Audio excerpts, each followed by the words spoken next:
In Matthew 11:11, Jesus says, "I tell you the truth, among those born of women, there has not risen anyone greater than John the Baptist." Then Kyle stood up in the back and shouted, "I wasn't born of a woman. I was from my mother's womb untimely ripped." And then the heavens parted and the angels attended to Kyle, and Jesus was super embarrassed. I joke. That is not what the Bible says at all. I didn't even look at a joke book for that. I just thought of it in my head. It's funny because it includes a hip cultural reference. Oh.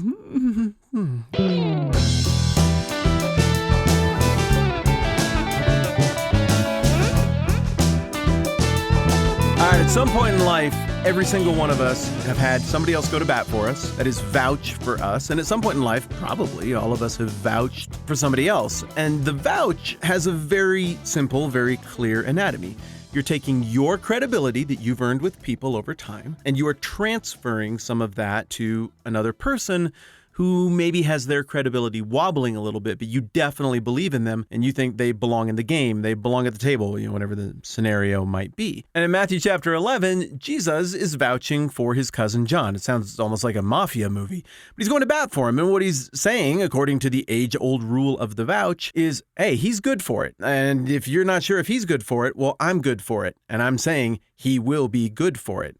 You kind of go big. Like, nah, he's great. He's wonderful. You can count on him totally. But in Matthew chapter 11, Jesus does something really weird with his vouch. He says all of this great stuff about John that goes like this.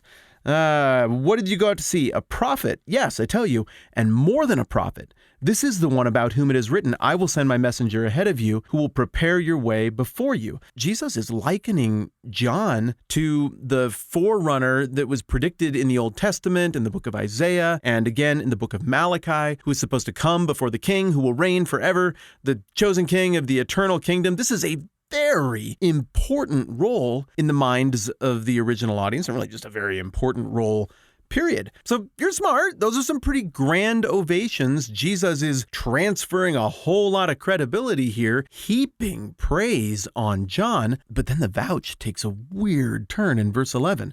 I tell you the truth, among those born of women, there has not risen anyone greater than John the Baptist. And you'd think that would be it, but it's not it. He goes on to say, yet he who is least in the kingdom of heaven is greater than he, greater than John. You can't do that. Everybody knows the rules of vouch. It's like triple stamping a double stamp. That's not how vouch works. But then after you and I get past the initial shock of the vouch going sideways, maybe we step back and we think about a theme that you and I have discussed earlier that we decided we were going to have our antenna out for as we read through Matthew. And that is this theme of Jesus valuing this exact moment in redemptive history very highly.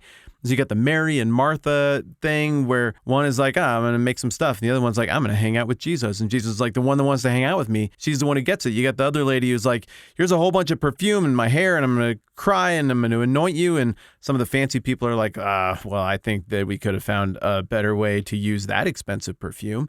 But Jesus affirms her and he's like, well, no, she gets it. She understands the significance of what's going on here. And you even think about the call of the disciples. These are people who had jobs and responsibilities and probably let some people down and dropped the ball when they quit their jobs to go with Jesus.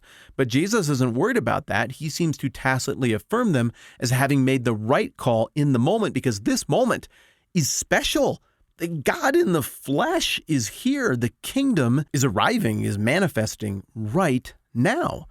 And if we step back and look big picture at how excited Jesus is about this moment and at how enthusiastic Jesus is to affirm the people who understand the bigness of the moment and the bigness of who they're hanging out with, then we see a little bit more why Jesus would say that the person who is even the least, the bottom rung in the kingdom, is still more blessed than even the awesomest rock star theological historical legend of the old system before that kingdom began to manifest. Framed another way, Jesus is making a division here between everything that happened before and everything that's happening right now. Before, You have an ethnic religion that was always intended for more people, and it was predicated on a handful of covenants, the deals that you and I have talked about. One with Abraham, where the deal is, hey, you don't have to do anything. I just picked you, and you're going to be a great nation, and you're going to be blessed, and you're going to be a blessing to all the nations. Oh, okay, well, we'll just see where his descendants go.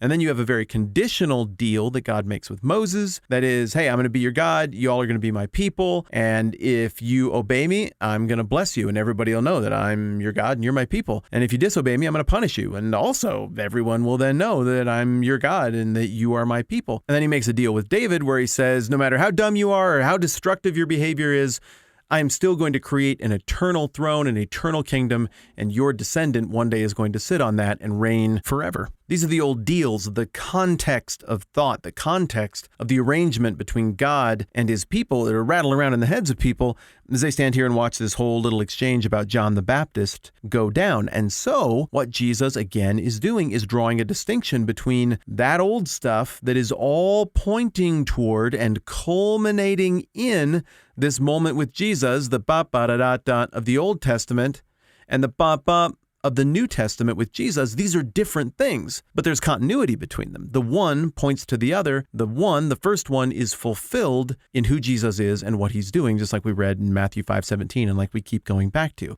Therefore, and this is the big idea, if all of that old stuff is pointing toward this culminating redemptive event that is the arrival of God in the flesh, the arrival of the Messiah, the beginning of the kingdom, and John was the last guy of all the prophets, of all the old part of the story, saying, okay, we're finally to the end of the old part of the story, and now the kingdom thing is about to happen, and right there is the guy who's going to do it. Behold, the Lamb of God who takes away the sins of the world. It's Jesus right there. He's the one whose sandals I am unfit to, not fit to untie. He's the one who's got the winnowing fork. He is the one who is going to baptize with fire and the Spirit. If John the Baptist is the last dude in all of the old part of the story who hands off the baton to the new or the culminating part of the story, and if John the Baptist is then the last of the prophets, the last of that deal or arrangement before we get into the culmination and completion of those deals in Jesus, then, well, he's a pretty big deal. But he still represents a reality before the kingdom. And I think what Jesus is saying here is that even someone with as prominent a role as John had in the old ground rules, the old part of things, that person still pales in comparison to even the least significant person in the actual kingdom that is unfolding right now before your eyes as you are standing here listening to me, Jesus, tell you all about John the Baptist and myself. What he's saying is even the highest peak in the old part of the story that points toward the kingdom doesn't come anywhere close in altitude to the very basement of the actual kingdom. If you are in the kingdom, you are experiencing the beginnings of the fullness of what God is about and what his reign is about and what his character is about and what it looks like when his values are in full force and fully visible. And of all the time that has passed throughout history, the moment where that has been most visible is when the king was actually there in one part of the world for just a few years, which is again why Jesus is always so enthusiastic about the people who understand the significance of the moment that they were living in with him in the physical, actual presence of the king. So the most obvious reason that the least in this new kingdom are greater than the most prominent in the old thing that was going on is proximity to Jesus, proximity to the advent of this kingdom. But beyond that, it seems like it's also a matter of your role, what you're described as. Remember, all that language in the Sermon on the Mount goes way beyond you are a person who is in. You are a person who was bad, but now is viewed as acceptable. And it goes past that into, no, you are a son, a daughter, an heir to the kingdom. You are a participant in the kingdom, an ambassador of the kingdom. You are salt. You are light. You have a role in this thing. You're vested and you have ownership.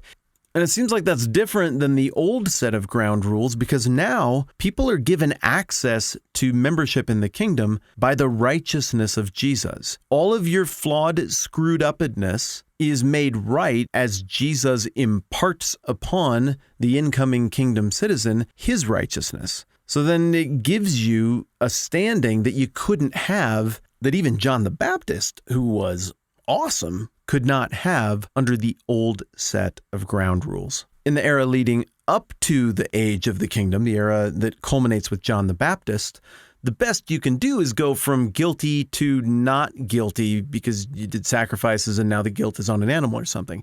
But in the age of the kingdom, you're going from a position of guilty and outside of the kingdom in broken relationship with the king to a position of, again, son, daughter, heir, ambassador, agent, vestedness in this kingdom. Thus, again, even the least under these new set of kingdom ground rules are in a far greater position, have far greater standing than even the greatest under the old set of ground rules. And if that's a lot to take in and a little overwhelming, that is all right. This is an idea that we will continue to unpack and that will continue to become more clear as we work through the rest of the book of Matthew. We'll keep chipping away at it tomorrow. I'm Matt. This is the 10-Minute Bible Hour podcast. Let's do this again soon.